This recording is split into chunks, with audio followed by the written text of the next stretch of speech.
Week 8, Pick 6 begins now. Can a game like this damage your team's morale, spirit? I would hope not. I mean, we got beat today. Credit to them. They kicked our ass, and we got to take it like men and come back, hopefully a little pissed off, and go to work and play better next week than we did this week. So we had to start off the show, of course, with Kyle Shanahan. Nothing better than to start off Pick 6 Week 8 with Kyle Shanahan after a 26-15 loss to the Texans. A Texans team that was dead to rights, pretty much. C.J. Stroud had been playing very mediocre, very pedestrian-like all season long. And he gets a 49ers team with a coach who always finds ways to give gifts. He put the brakes on Mac Jones. I watched the end of the third and most of the fourth of this game. Watching Kyle Shanahan is always entertaining. It's always a pleasure because you know he's going to do something. He's going to call a play. He's going to be very cutesy, very passive. I don't know if it's analytics he lives by or is just his own stupid ego. But either way, he did it again. And of course, the result of this game leads to a 26-15 loss. And the thing about this game that really mind boggles me to the core is his reaction, as you just heard. And it speaks volumes on what his approach is. Now, in some instances, he thinks he is the greatest genius in football. And then in some instances, he's like, well, you know, we need to work on this. Either way, his incompetence has cost him 3 Super Bowls and has lost certain games in the last few years that just kind of gives you that, what? Like, that's the response. Like, not even scratch your head, but what? Mac Jones threw 33 times, 19 for 32, 193, 2 touchdowns, 1 pick. He was sacked twice. The second sack was whatever. But you could see Mac Jones at some point in the fourth quarter was getting into a rhythm, and then he stopped. The play calling stopped. Started running the ball, all these old cutesy plays, and of course, CJ Stroud, 30 for 39, 318, 2 touchdowns, threw a pick, wasn't sacked once. CJ Stroud wasn't sacked once in that game. So, of course, Kyle Shanahan does it again. Now, the next game I'm going to go to, this is going to be quick because there's some other things I need to talk about on this Week 8 Pick 6. But this next clip here, I want you to hear the clip, and I'm going to talk about this team because this was another team that was dead to rights, and this team let them walk in and let this guy absolutely play one of his best games of his career. So I will speak on that after this clip is played. But so far, no ill effects today. 10th play of the drive. Here they come. There he goes. Waddle. Look at him fly. You can kiss him goodbye. Waddle. Touchdown. 43-yard strike. Wow. The Miami Dolphins walked into Atlanta with one thing in mind: survival. They played like it. Coming into this game, they were 0-4 on the road. They were 1-6. Everybody, including myself, saw the end. But it wasn't the end for them. It was the end for Atlanta because what I saw in that fourth quarter and then the highlights previous to that just told me it was 2 stories of 2 teams. The Dolphins, as much as there's so much disarray and chaos, they have some very, very good players. And I've said that on many occasions. From Etienne to Waddle to Ollie Gordon II, even guys like Malik Washington. There's a lot in there. And I mean, there's guys on that roster that could do things. Atlanta, they got Bijan Robinson, who's a stud. They got Kyle Pitts, who still hasn't found his itch yet. But the quarterback situation, like I said, I'm a Penix fan, but he hasn't found his groove yet. Second year, he's gonna take some time, and I've had conversations with friends about this.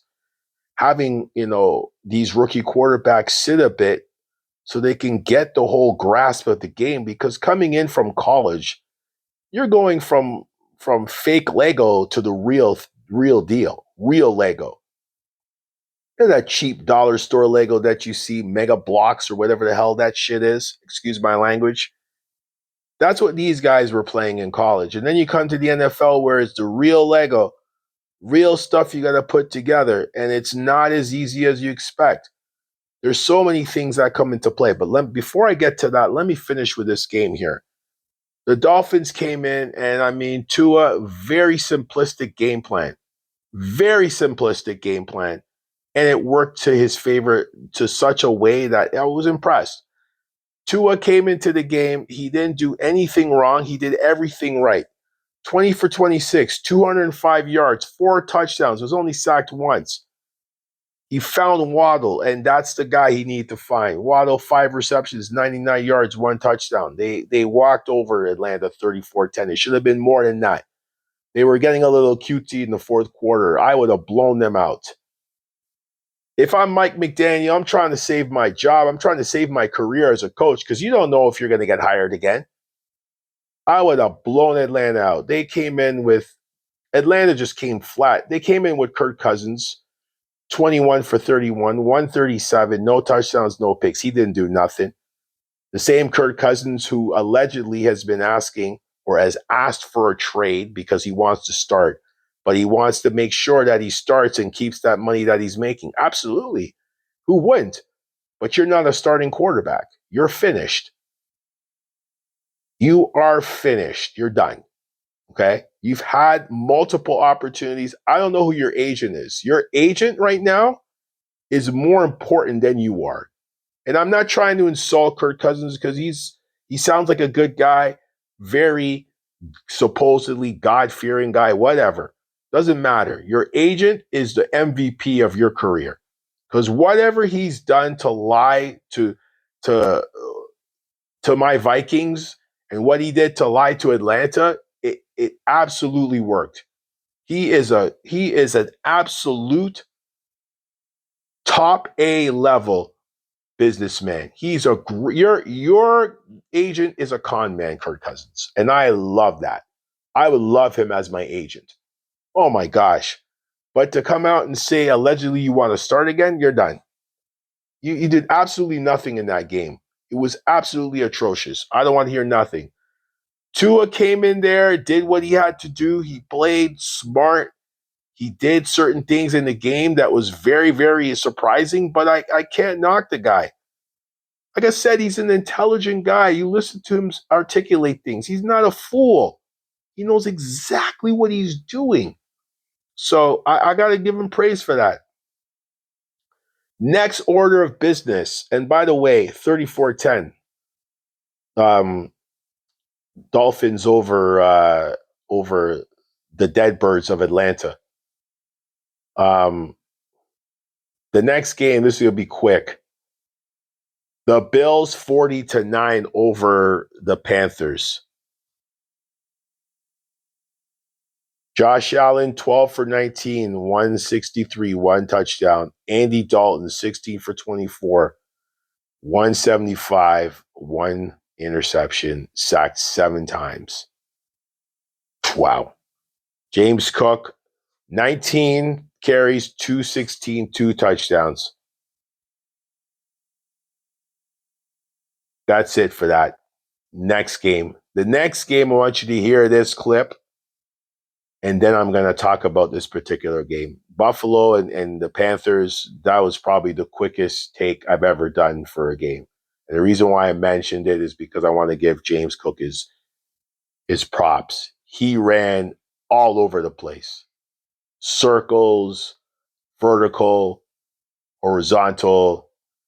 Anyways, here's the next clip, and I'm going to talk about this game afterwards because this game is a joke too. Wow. They took a closer look at him, and that just adds to the intrigue here down the stretch. Hall, boy, thought about it, now tosses to the end zone, and no. He's got Taylor for the Jets touchdown. So, the Jets, another dead to rights team. They were coming into this game 0-7. They were 0-2 on the road against a Bengals team who historically is cheap. Don't want to spend money on their defense. Was just absolutely one of the most mind-boggling games I've seen in such a long time. And why I'm saying that, because what I'm about to break down is how this game played out. So let's get down to this. I want you guys to listen to this very carefully. So with 1 minute and 15 seconds left in the second quarter, the Bengals were up 24-14. Okay?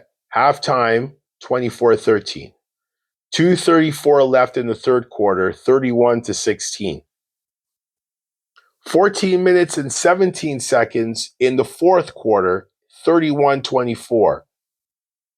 10 minutes and 21 seconds left in the fourth quarter, 38-24 Bengals. 7 minutes and 52 seconds left in the fourth quarter, 38-32 Bengals. The final score, ladies and gentlemen, 39-38 Jets. And you say, how? How can this happen? How is it possible that the New York Jets could come into this game and win this game? I will tell you how they won this game. They beat a dead horse defensive team. This Bengals team, I still don't know how they made it to the Super Bowl to play the Rams with a dead offensive line and a no chance defense. And it's been proven how long? Look at the score against Pittsburgh. It was a shootout. I think it was 33-32 or something like that. They had no defense in that game. Pittsburgh had an off game on defense, and the Bengals had a good game with Flacco, and they gave up. Let me say this, I'm tired of watching this Bengals team do what they do best, and that's what's excuse me, and that's what they excuse me. What they do best is they choke. That's what they do. And, it's not criticizing them. It's telling you the truth. The numbers don't lie. And I always say this, everybody, the thing about sports is people are very emotional. You got the marks that are emotional. You got the analysts that are emotional. You got this one, that one that's emotional. But if you look at the truth, the Bengals historically, defensively, have never been good. Even that Super Bowl run that they had where they beat Buffalo, they beat KC, how they beat those two teams who had better defenses and better offensive weapons. I don't know how that happened. They just went through that phase and like they say, whoever the hottest team is at the moment usually gets through it. They were. But, they have never had. Who was the last all defensive player from the Cincinnati Bengals? If anybody that listens to this show can find me that player, please let me know and I will mention him. Because I don't think there's anybody besides two players on that team. There's only two players on that team that are actually good on defense. That's it. There's nobody else. That's it. Trey Hickenson is one. He's one player for sure. Demetrius Knight Jr. is not bad. I know I've watched him play. BJ Hill could do his thing too. But besides that, who on that team is good defensively? The rest of them are getting pyloned by offensive players. I mean, it's crazy what's going on. But hey, who am I, right? So that game finished off 39-38. Aaron Glenn gets his win. He was dancing all over the place. And rightfully so, he should. He should be dancing all over the place. I would too. Like, what is this? Like, anyways, the next clip, Chris Conte has a lot to say about the situation with Cleveland and the Dylan Gabriel stuff. And of course, Tony Grossi's going to say his part because the amount of hate he has and whatever the case may be. But I want you to listen to the Chris Conti and then listen to the Tony Grossi clip, and then I'm going to get into that Cleveland New England game. New England is starting to show something that I've noticed. They're coming. When you got the optics of your best player slamming his helmet on the sideline after Gabriel goes out there and throws two brutal interceptions in the second half of that game that effectively seal your fate, at some point something has to change. And it boggles my mind that Kevin Stefanski is adamant about sticking with Dylan Gabriel after the bye week, after we've seen the quarterback throughout the course of his first 4 starts rank dead last in yards per pass attempt, yards per dropback, air yards per attempt, and have the second worst QBR during that span. The guy can't throw the ball down the field.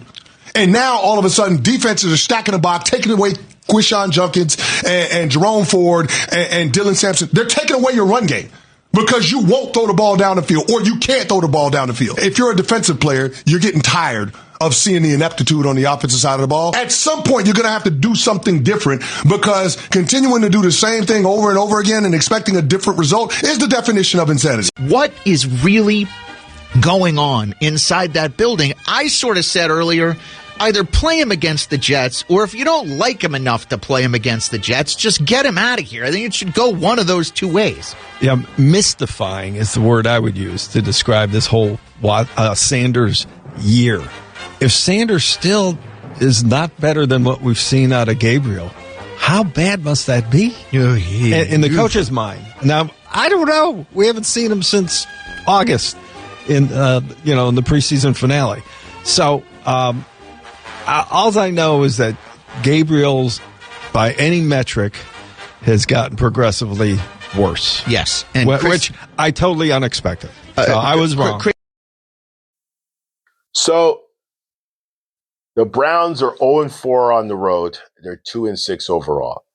As you know, Joe Flacco got traded, and Dylan Gabriel has become the starter, and the rest is history. Shedeur Sanders remains the number 2 quarterback, and he remains on the bench. They play a New England team who believes in themselves. They got a coach who believes in them. They got players who believe in each other. They're 6-2, 2-2 at home, and they are leading the AFC East at the moment. Do I still think they're going to win the division? No. I think this is a nice little ride for them. This is a nice little momentum ride for them, and it's about to get real for them. But when you play a dead horse team like the Browns, who continue to believe that they can do what they can, you heard comments from Chris Conti, Tony Rizzo, and Tony Grossi, and the rest of the boys there on their respective stations.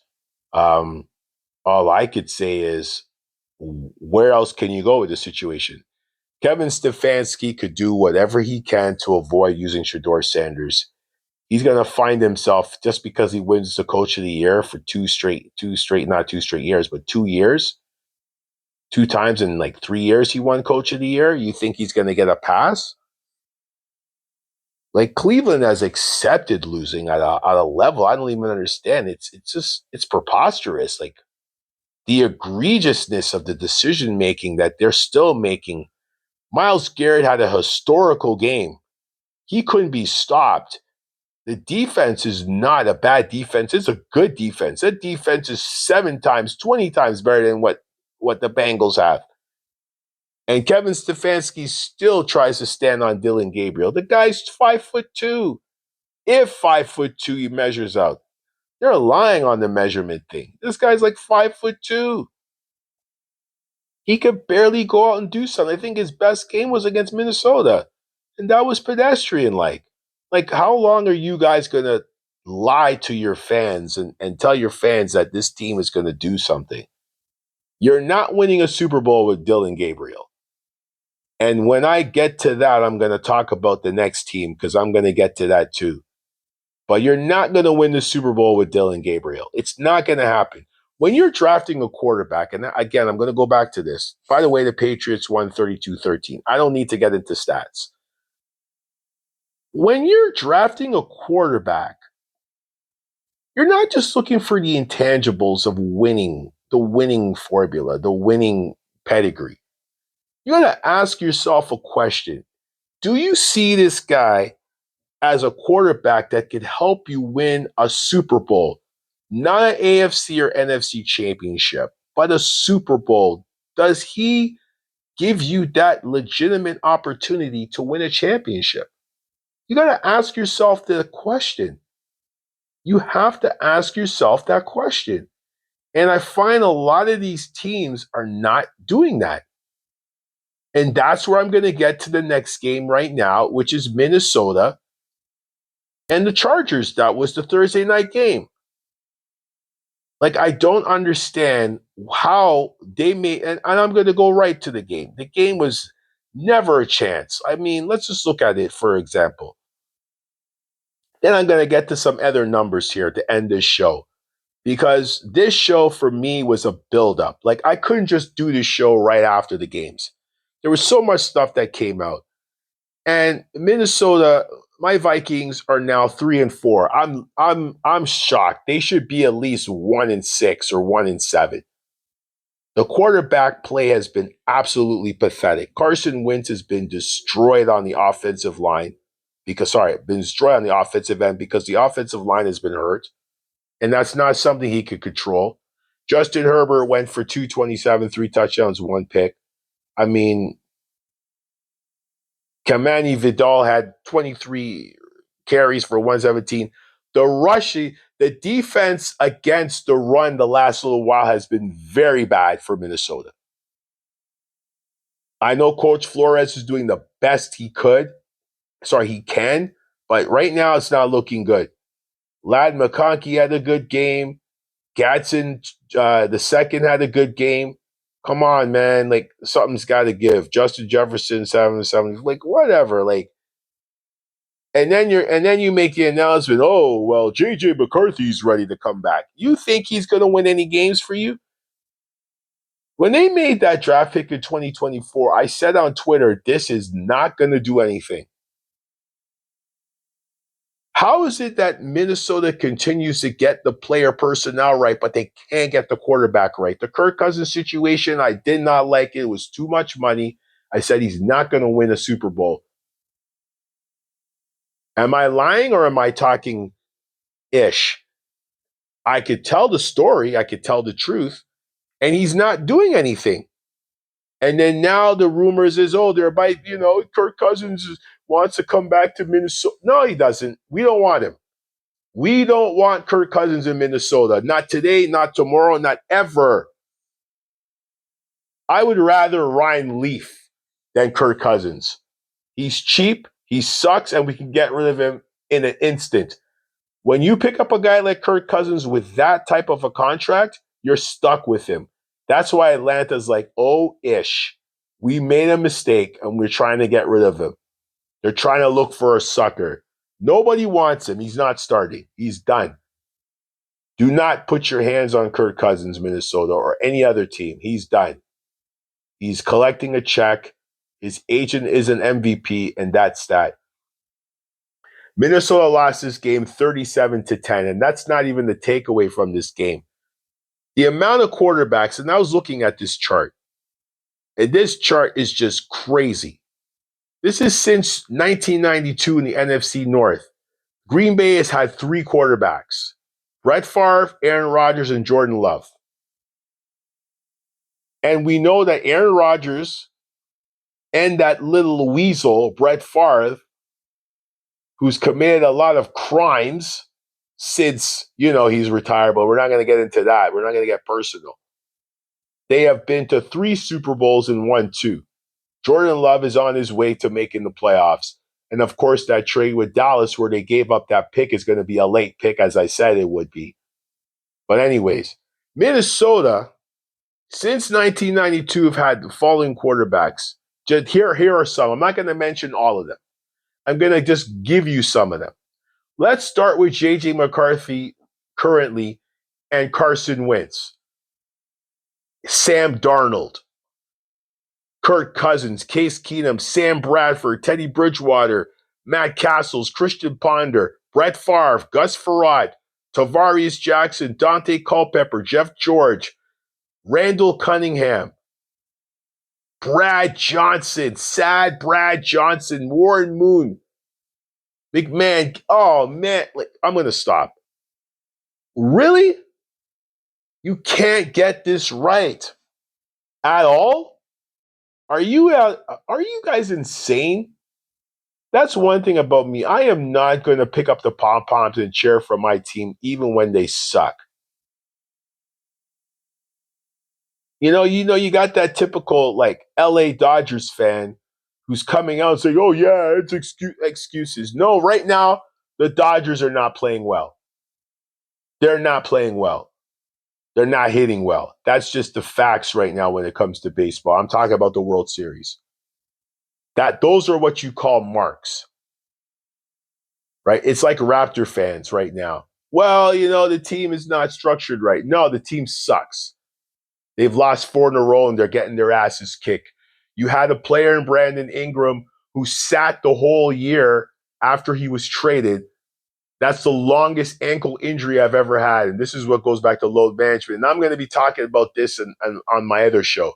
But anyways, what I'm saying is there's no excuses coming out of my mouth when it comes to my team. The quarterback situation, they effed up on it. Again.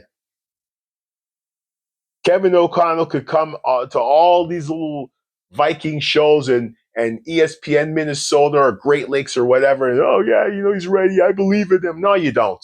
Don't lie to yourself. I'm not stupid. I know when a coach and a GM realizes they made a mistake. They know they made a mistake. So go out and draft another quarterback. This season is a wash. You are not winning a Super Bowl. You might not even make the playoffs. I don't think you will.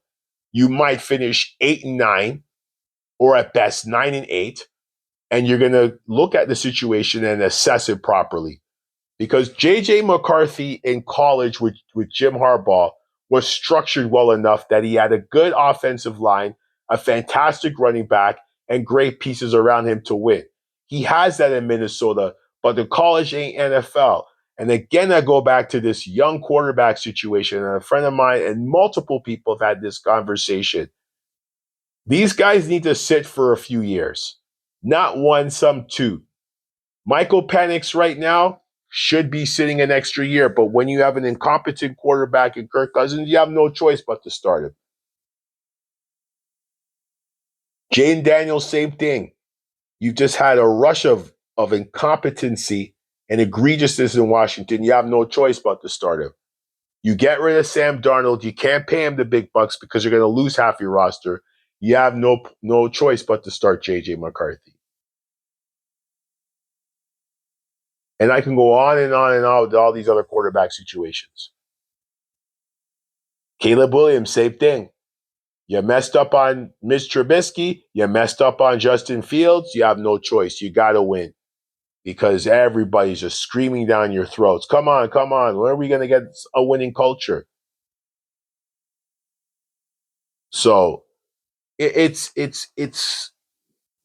not a hard conversation to have, folks. I think this is starting to show that look at CJ Stroud after his amazing rookie year. He didn't play well. His best game is against Kyle Shanahan. And look what Kyle Shanahan does. He gives games to players. He's a gift. He's Santa Claus without the beard. Santa Claus. I'm going to start calling Kyle Shanahan Santa Claus because he's the gift that keeps on giving. He gives Super Bowls. He gives wins. He gives stats. Yeah. That's what he does. So I'm just saying it like this because look at Daniel Jones. This guy was a walking disaster. He's a klutz, and look at him now. He's 7-1. He's 5-0 at home. Minnesota can't get it right at quarterback. I don't understand it. I don't understand how they cannot get it right at quarterback. Folks, I'm sorry, but I have to say it. You have such a good roster. minus the quarterback. Oh, J.J. McCarthy's ready. He's not winning you a Super Bowl. And then on top of that, you're playing Detroit this weekend? Detroit's going to eat him alive. Look at Cam Ward, for example, man, in Tennessee. This kid is trying his ass off, but he knows it's going to be a long road. He lost 38-14. And it was a tough. He's 1-7, 1-4 on the road. The kid is rookie quarterbacks. Look at Drake May's first year. It was rough. He's now coming into his own. Justin Herbert's first year was bad. I do not agree. Bo Nix was lucky. I do not agree throwing quarterbacks in their first year. I think Jordan Love had to sit. Trevor Lawrence, he's still mediocre at best. He is big time mediocre. And they're playing a Raiders. One of these guys is going to choke. Because the Raiders, I don't know where they're going with Geno Smith and Trevor Lawrence, who knows?